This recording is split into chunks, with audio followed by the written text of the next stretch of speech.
am I doing? What are you doing? Oh, you guys think I'm being a little weird?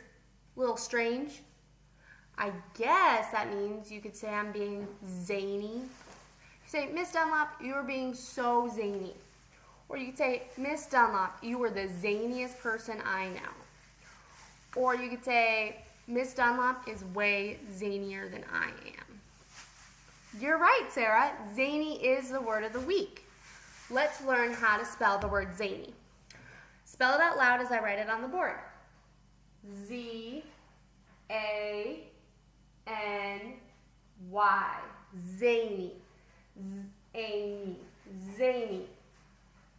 Let's find out how many syllables are in zany. Clap with me. Zany. Zany. You're right, John. There are 2 syllables in the word zany. And you spell it Z-A-N-Y. Zany. Do you guys want to learn what it means now? All right. Zany can be used as a noun. Does anyone remember what a noun is? Yes, John? You're right. A noun is a person, place, or thing. So zany can be used as a noun. You can say, Zany and the clown made me laugh so hard when I went to the circus. And you're using zany as a name, so it's a noun. Or you can use zany as an adjective. Can someone tell me what an adjective is? Yes, Brittany? You're right. An adjective describes a noun, so it describes a person, place, or thing. Using zany as an adjective, you could say, Miss Dunlop, you are so zany. Or you could say, the movie had zany humor, which means that it had funny, strange, odd humor that made you laugh. Or maybe it didn't make you laugh. The definition of zany in a noun is one who acts like a clown to amuse others. And the definition of zany as an adjective is amusingly strange, comical, or clownish. Now, can you guys guess when the word zany was invented? When was the first time someone used the word zany? You think it was 20 years ago? You think it was last year?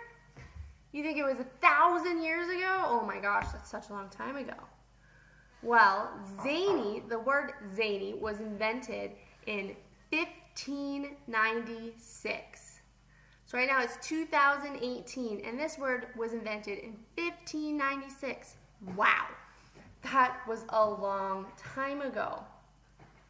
This word zany came from, it was a nickname for a man named Giovanni. And Giovanni is the Italian word for the name John. So we have a John in our class. So maybe if you were born in Italy, you would be called Giovanni. So Giovanni was originally a name for a servant, a stock character who tried to mimic his master, which made himself a clown. So he'd have a master, and his master would say, for breakfast, I want eggs, slightly done, a little runny, and toast, no black, only brown, and I want it on a gold platter. And the servant, Giovanni, would mimic or mock his master and say, I want eggs, and they have to be perfect, and I want them on a perfect platter because I'm a perfect man. And this would make everyone laugh. So that's where the word zany came from. And it's early, and the earliest it was used that we know of is in 1596. Do you guys want to hear some more examples of zany, or do you think you have it? You think you have it? You want more examples? Okay, well, another example of zany would be, I hired a zany to entertain the children at a party. So there, zany is being used as a noun or an adjective. I hired a zany to entertain the children at a party. A noun? You're right. It is being used as a noun. For an adjective, you could say, I may be a little zany, but John is a lot zanier. Does that make sense? Yeah. So if you're being zany, that means you're being strange or weird or odd. Okay. So let's start with our assignment that we do for our word of the day every week. I'll project mine up on the board. You guys will take a piece of paper out of your desk, the lined paper, and you guys will draw a picture that explains what the word zany means. So right here, I drew a picture of a clown doing a handstand on a ball at a circus, and there's a bunch of people watching the clown, and they're laughing. So you could say this clown is being zany, or you could say that a zany is performing. So you draw your picture of what to display what the word zany means, and then underneath it, you're going to write a complete sentence using the word zany. I wrote, the zany clown makes the audience laugh by doing strange things and acting crazy. What do you guys notice about my complete sentence? What does it have?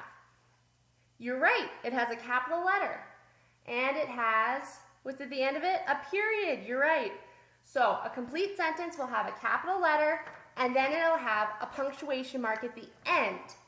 So what are other punctuation marks you can use besides a period? An exclamation point, right. You'd use an exclamation point when you're yelling something, or you're making your sentence makes a big point. Or you use a period to state something, state a fact. Or you can use a question mark even. You could say, why is this clown being so zany? So if you're asking a question, you use a question mark at the end. Okay, now, you guys can take your paper out and start on your assignment. I'll walk around the classroom and ask me if you need any help.